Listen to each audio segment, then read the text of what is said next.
नमस्ते, मैं doctor Anvita from Gastropedia clinic Noida. आज हम बात करेंगे एडिनोइडाइटिस एंड टॉन्सिलाइटिस के बारे में। नॉर्मली जो हम एक सेंटेंस कोट करते हैं जो कि गलत है कि हमारे बच्चे को टॉन्सिल हो गया। टॉन्सिल हो गया इज अ रॉन्ग थिंग। बच्चे में पहले से ही टॉन्सिल्स और एडिनोइड होते हैं। बेसिकली जो हमारा थ्रोट है उसमें पीछे left and right lymphatic tissues होते हैं, जो कि कभी बच्चे से आप कहिए मुंह खोलने के लिए तो साइड में पिंक कलर के दो राउंड बॉल जैसे स्ट्रक्चर जो दिखते हैं वो टॉन्सिल्स होते हैं। और जो बैक ऑफ द थ्रोट हमें मुंह खोलने पे वैसे दिखाई नहीं देगा, लेकिन एडिनोइड होता है जो हमारे नोज के पीछे का हिस्सा है थ्रोट में, वहां एडिनोइड होता है। ये दोनों लिम्फेटिक टिश्यू हैं, दोनों इम्यूनिटी और इम्यून सिस्टम का पार्ट है। कई बार क्या होता है, इनकी साइज अगर बढ़ जाती है, टॉन्सिल्स की साइज अगर बढ़ती है तो उसे टॉन्सिल हाइपरट्रॉफी कहते हैं या टॉन्सिलाइटिस कहते हैं।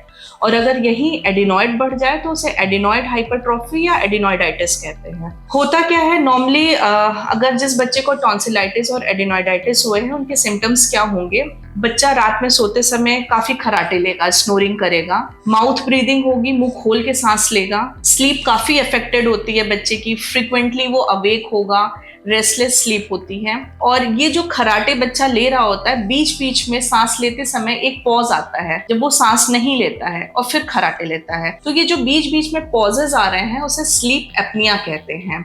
ये टॉन्सिलाइटिस और एडिनोइडाइटिस कैसे अफेक्ट करते हैं? बेसिकली जब इनके साइज बड़े होते हैं तो जो सांस लेने की नली है, जो रास्ता है, उसकी नैरोइंग होने लगती है, जिसकी वजह से बच्चे को स्नोरिंग होती है। होता क्या है कि जो हमारा थ्रोट है और हमारा ईयर है, मिडिल ईयर, ईयर्स में 3 पार्ट होते हैं, आउटर, मिडिल और इनर।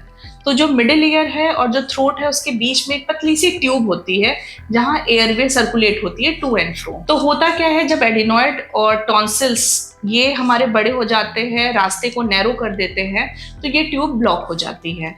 इस ट्यूब ब्लॉक होने की वजह से क्या होता है कि जो हमारा मिडिल ईयर होता है उसमें रिकरेंट इन्फेक्शन होना, जिसको ग्लू ईयर भी कहते हैं या सीरस ओटाइटिस मीडिया कहते हैं, तो वहां पे इन्फेक्शन होने लगता है, फ्लूइड इकट्ठे होने लगते हैं। एक सिम्टम तो ये है। दूसरा, बच्चे को फ्रीक्वेंट रेस्पिरेटरी इन्फेक्शन होने लगता है, कफ, कोल्ड, फीवर, ये बहुत कॉमनली पाया जाता है। और जो ये रास्ता नैरो है तो कई बार बच्चे को सॉलोइंग में, जब आपके 2 टॉन्सिल्स और एडिनोइड ये पैसेज को नैरो कर रहे हैं तो बच्चे को सॉलोइंग में भी दिक्कत होती है। अब बात करें डायग्नोसिस की, तो जो एडिनोइडाइटिस में टिपिकल फीचर होता है बच्चे का, एडिनोइड फेसिस बोलते हैं उसे।